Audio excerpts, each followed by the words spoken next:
कहाँ है वो पौने 2 आंख वाला कानिया बाबा, कहाँ है जो कहे बच्चों 25-30 रुपए का पेट्रोल डीजल चाहिए कि नहीं, 200 रुपए का सिलेंडर चाहिए कि नहीं। आसमान में काला धन का सीढ़ी बनाने वाले थे। सावन में अगर कौआ नाच जाए तो मोर नहीं हो जाता, और दाढ़ी बढ़ा लेने से रविंद्रनाथ टैगोर नहीं हो जाता, हर आदमी टकला हो जाने से चाणक्य नहीं हो जाता। कि बगल के पाकिस्तान में 51 रुपए लीटर, राम के देश में 100 रुपया पार कर गया, सीता के देश में 53 रुपया, रावण के देश में 52 रुपया। क्या मतलब है भैया? असम का गमछा पहन लिए, बंगाल का रसगुल्ला खाएंगे और साउथ के नर्स से इंजेक्शन लेंगे। क्या समीकरण, ये रिश्ता क्या कहलाता है भैया? राष्ट्रीय संपत्ति को नुकसान पहुंचना देशद्रोही है, कानूनन सजा होगी। तो जो देश की संपत्ति को बेच रहा है वो राष्ट्रद्रोही नहीं है। नोटबंदी से फायदा हुआ, जीएसटी से फायदा हुआ, 268 टन सोना गिरवी रख दिया, देश की तमाम महंगाई बढ़ा दिया। बिरयानी खाने वहीं पाकिस्तान पहुंचते हैं, साड़ी लेने पाकिस्तान पहुंचते हैं, चादर ओढ़ने पाकिस्तान पहुंचते हैं, पाकिस्तान डे पर बधाई देने पहुंचते हैं, मसूद अजहर को छोड़ने जाते हैं। पाकिस्तान से तो शुरू से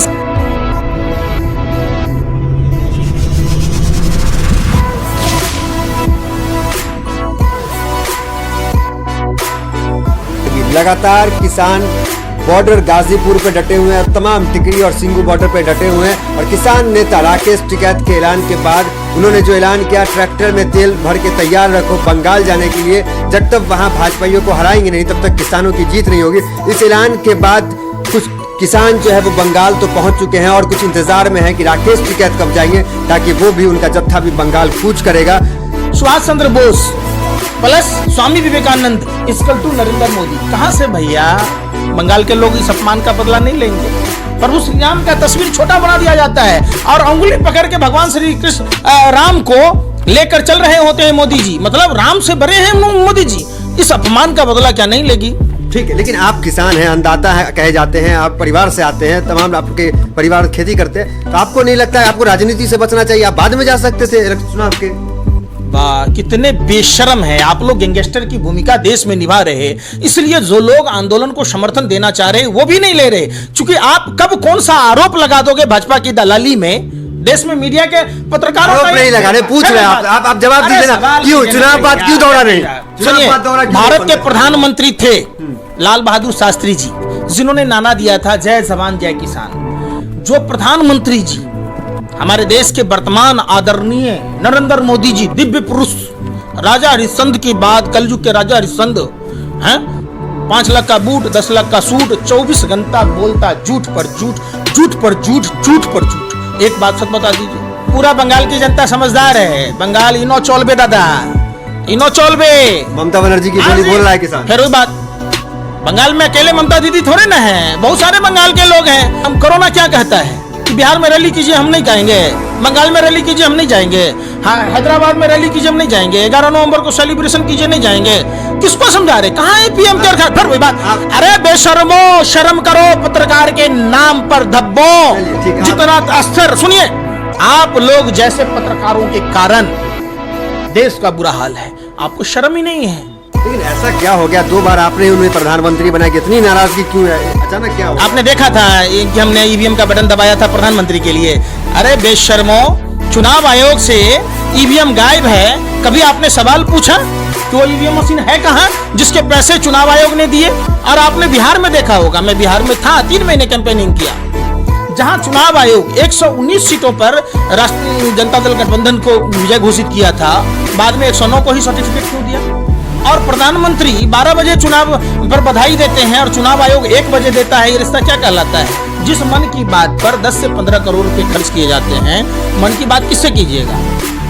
मेहरारू से। फिर वही बात, मन की बात, जनता से काम की बात कीजिए, शिक्षा की बात कीजिए, रोजगार की बात कीजिए, महंगाई की बात कीजिए, लोगों को कैसे खुशहाली आएगी, कैसे आय दुगुनी होगी, कैसे किसानों की बारी प्रयास कर अभी व्यापारियों पे बात। अरे सुनिए ना, कितना बेशर्म है आप लोग।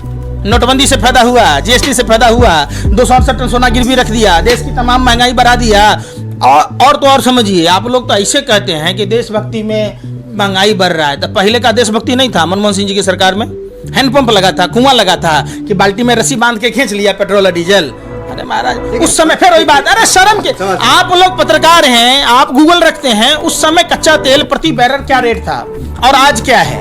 आपने कहा आप लोग कभी देश के कोई भी दलाल मीडिया के भरवे पत्रकारों ने यह नहीं दिखाया कि बगल के पाकिस्तान में 51 रुपए लीटर, राम के देश में 100 रुपया पार कर गया, सीता के देश में 53 रुपया, रावण के देश में 52 रुपया। क्या मतलब है भैया, आप लोग कभी सवाल ही नहीं पूछते। पंकज, आपको महंगाई की चिंता है, अच्छी बात है, लेकिन दूध चिंता है, दूध, सुनिए ना, दूध 100 रुपए होता तो महंगाई को बढ़ावा आप भी तो दे रहे हैं। शर्म तो आता ही नहीं है, बेशर्मी की हद पार कर दिया। सत्ता की दलाली में आपको भी लगता है सुभाष चंद्रा की तरह और बीपीएल के मालिक राजीव शेखर की तरह, मोहित अग्रवाल की तरह राज्यसभा का सदस्य बनना है, रजत शर्मा की तरह एक समुदाय, आपको भी रजत शर्मा की तरह दलाली करनी है, पद्म सम्मान लेना है, कोई बोर्ड में मेंबर बनना है, तो अपना ईमान बेचो। क्या होता है जब क्या कहता था प्रधानमंत्री जी खुद बोला है कि हमारी इच्छा थी कि अमेरिका के लोग वीजा के लिए लाइन में लगे, ऐसा निकम्मा निकारा बेटा। प्रधानमंत्री की माँ को 4000 रुपए की जरूरत पड़ेगी, किसको समझा रहे भैया, किसको बेवकूफ बना रहे आप एक बात बताइए। और भी बूढ़ी माँ को, मतलब आप लोगों ने हर चीज में, मोदी जी लैट्रिन जाएं तो देशभक्त हो गए, बाथरूम जाएं तो देशभक्त हो गए, मोर को हाथ पर चढ़ा लें तो वो देशभक्ति हो गया। कहाँ सीख क्या है, तोता को हाथ पर चढ़ा लेंगे, मोर नाच रहा होगा तो देशभक्ति है, दाढ़ी बनाएंगे तो देशभक्ति है, मशरूम खाएंगे तो देशभक्ति है। लेकिन एक तबका है जो कह रहा है राष्ट्र हित में 100 रुपए पेट्रोल ले लेंगे, तो क्या वो तबका राष्ट्र हित में 100 रुपए दूध लेगा? तो सुनिए ना, तो एक बोर्ड लगा दीजिए ना कि भाजपा के राष्ट्रवादी लोगों के लिए 500 रुपए लीटर पेट्रोल, 100 रुपए लीटर पेट्रोल, और जो सच्चा भारतीय है उसके लिए 50 रुपए। तो कह रहे हैं कि हम ले लेंगे, तो उसको कहिए ना 200 रुपए ले लेगा।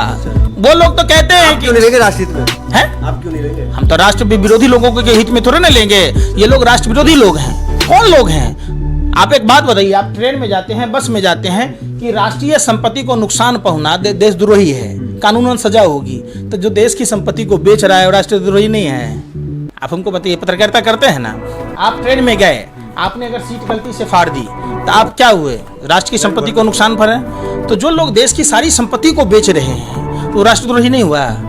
क्या महाराज, आपने किया तो कृष्ण लीला, दूसरे ने किया तो कैरेक्टर ढीला। शर्म कीजिए। वो एक लालू यादव रेल मंत्री थे जिन्होंने ट्रेन के टिकटों के दाम 1 रुपया कम किए, जिन्होंने 80,000 कुलियों को एक ही कलम से नौकरी दी, उन्होंने कई करोड़ लोगों को अपने मंत्रालय के टाइम में नौकरी दी, युवाओं को। इसने क्या किया? लोकल ट्रेन में जहां गरीब पब्लिक चल रहा था उस पर 200% किराया बढ़ा दिया। कोरोना काल में आप ही कह रहे थे कि सबसे पहले प्रधानमंत्री वैक्सीन ले, आज प्रधानमंत्री ने वैक्सीन ले, संतुष्ट है, तारीफ करेंगे। आप लोग नौटंकीबाज, ड्रामेबाज के साथ रह के नौटंकी करना सीख गए। पीएम केयर फंड में जो पैसा आया, प्रधानमंत्री सवाल से भाग गए। कोरोना की वैक्सीन प्रधानमंत्री ने लिया, तारीफ कीजिए कि अच्छा कदम है। आप रूस के राष्ट्रपति ने अपने बेटी को और खुद को वैक्सीन लिया, पूरा दुनिया ने देखा, तो सब देखा। आप एक बात बताइए, सुनिए ना, तो मैं कहाँ कह रहा हूँ ये बात, अगर लें तो मेरे सामने में लेना, क्यों अभी भरोसा नहीं है? अरे सुनिए, भरोसा, ये सब ड्रामेबाजी नहीं कीजिए। असम का गमछा पहन लिए, बंगाल का रसगुल्ला खाएंगे और साउथ के नर्स से इंजेक्शन लेंगे, क्या समीकरण, ये रिश्ता क्या कहलाता है भैया? यहाँ भी पंकज सिंह राजनीति बना दिए, राजनीति कर दिए, प्रधानमंत्री कहीं नहीं छोड़िएगा। आप लोगों को शर्म ही नहीं है, आप लोगों को क्या लेना राजनीति लगता है आपको? सुनिए, अगर नहीं है, सबसे पहले भाजपा नेताओं रामदेव बाबा पर कार्रवाई क्यों नहीं होती? क्यों नहीं शिवराज सिंह चौहान पर कार्रवाई होती, जिन्होंने कोरोना वैक्सीन के विरोध में बोला था? तो ये दिखाना पड़ेगा आपको, बात समझिए। ऐसे बोलने से नहीं, आप लोग चिल्ला चिल्ला के जो गैंगस्टर की भूमिका निभा रहे हैं, आप लोग एक्सपर्ट होते हैं, आप लोगों को ट्रेनिंग दी गई है, व्हाट्सएप इन्विटेशन। अरे सुनिए ना, सब पता है ये सब। आप लोग यही करते करते देश को गर्त में ढकेल दिए। कहाँ है वो अनुपम खेर, कहाँ अक्षय कुमार, कहाँ सदी का महानायक अमिताभ बच्चन, कहाँ है अन्ना हजारे, कहाँ है वो 2.25 आंख वाला कानिया बाबा, कहाँ है जो कहे बच्चों 25-30 रुपए का पेट्रोल डीजल चाहिए कि नहीं, 200 रुपए का सिलेंडर चाहिए कि नहीं। हर गांवों को अमेरिका और ब्रिटेन से आगे ले जा रहे थे, 200 करोड़ रुपया दिला रहे थे। आसमान में काला धन का सीढ़ी बनाने वाले थे, जो 500 के गड्डी लगाते उस स्वर्ग से नीचे उतर रहे थे। कहाँ गया पैसा भैया? पंकज जी, एक तरफ देखिए अमित शाह है जो चाणक्य कहलाते हैं, आपको लगता है किसान नेता या किसान उस चाणक्य के सामने टिक पाएगा? सावन में अगर कौआ नाच जाए तो मोर नहीं हो जाता, और दाढ़ी बढ़ा लेने से रविंद्रनाथ टैगोर नहीं हो जाता, हर आदमी टकला हो जाने से चाणक्य नहीं हो जाता। आप समझिए। है फिर वही वाले बात। चाणक्य क्या था? चाणक्य एक आम आदमी को दुनिया का सबसे बड़ा राजा बनाया। प्रधानमंत्री तो आम आदमी थे, वो भी तो कहाँ से आए, संघर्ष से। सुनिए ना, आप लोग क्या नहीं समझे बात। अपने आप को मियां मिट्ठू कहते हैं और आपके सामने बैठे विपक्ष तो बनना पड़ेगा ना, आपका विपक्ष बनना पड़ेगा, सवाल करेंगे। सवाल ही नहीं, आप तो बेशरम है ना। चाणक्य ने एक दासी पुत्र को, आप समझिए, चंद्रगुप्त मौर्य का स्थापना किया और पूरे विश्व में भारत का डंका बजाया। मैं बिहार से आता हूँ, सम्राट अशोक की धरती से हूँ। गर्व है मुझे कि बिहार का तिरंगा ईरान इराक सब जगह फहराता था, पूरे विश्व थर थर कांपता था। आज हम साइकिल देख नहीं रहे। चाणक्य होते तो लद्दाख में, सिक्किम में, अरुणाचल में गांव बसा लेता। समझौता हो गया, फिर समझौता। अरे सुनिए ना, पाकिस्तान से तो शुरू से समझौता है इनका। बिरयानी खाने वहीं पाकिस्तान पहुंचते हैं, साड़ी लेने पाकिस्तान पहुंचते हैं, चादर ओढ़ने पाकिस्तान पहुंचते हैं, पाकिस्तान डे पर बधाई देने पहुंचते हैं, मसूद अजहर को छोड़ने जाते हैं। तो इनका संबंध तो पुराना है। कब संबंध खराब हुआ? आंखें दिखाते हैं, दिखा लिए लाल आंख, दिख गया, आ गया पाक अधिकृत कश्मीर भारत में आ गया। अरे आप लोग ने खामखा गधे को आपने शेर बना के रख दीजिएगा तो गधा गधा ही रहेगा, गधा शेर नहीं हो सकता है। इसी गधे को साबित करने में पूरी देश की अर्थव्यवस्था डूब गई, पूरे विश्व का दौरा हो लिया, एक फूटी कौड़ी तक नहीं आई। आप पैसे से बिस्तर खरीद सकते हैं, नींद नहीं खरीद सकते। पैसे से भोजन खरीद सकते हैं, भूख नहीं खरीद सकते। आप पैसे से डिग्री खरीद सकते हैं, जो उन्होंने MA इंटायर पॉलिटिकल साइंस की खरीदी है। ज्ञान थोड़े ना खरीद लीजिएगा। सरदार था, सरदार मौनी बाबा कहते थे, चुप रह के देश की अर्थव्यवस्था को तीसरी महाशक्ति बना दिया।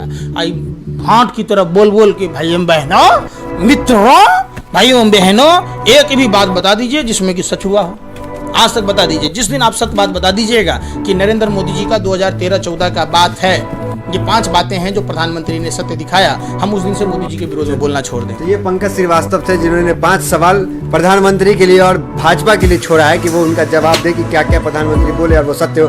हालांकि पंकज श्रीवास्तव मुझ पर भी कई आरोप लगाए। तो पंकज जी, अगर आपके सामने बैठे हैं, अगर पत्रकार हैं, पत्रकारिता सच्ची करते हैं, तो विपक्ष का मेरा काम है कि मैं विपक्ष बनूं और आपसे सवाल करूं। अगर उनके सामने ही बैठूंगा तो इसी तरह विपक्ष के जो सवाल होंगे उनसे मैं करूंगा। जो लोग हमें लगातार देख रहे हैं वो जान रहे हैं कि ज़मीर जिंदा है। तभी लगातार गाजीपुर जब हम थे तो वहाँ भी डटे हुए थे। तो तमाम सवालों का बेबाकी से जवाब दिया पंकज श्रीवास्तव ने। तो फिलहाल वीडियो में इतना मिलता है, अगले वीडियोज़ में बने रहिए हमारे साथ। धन्यवाद।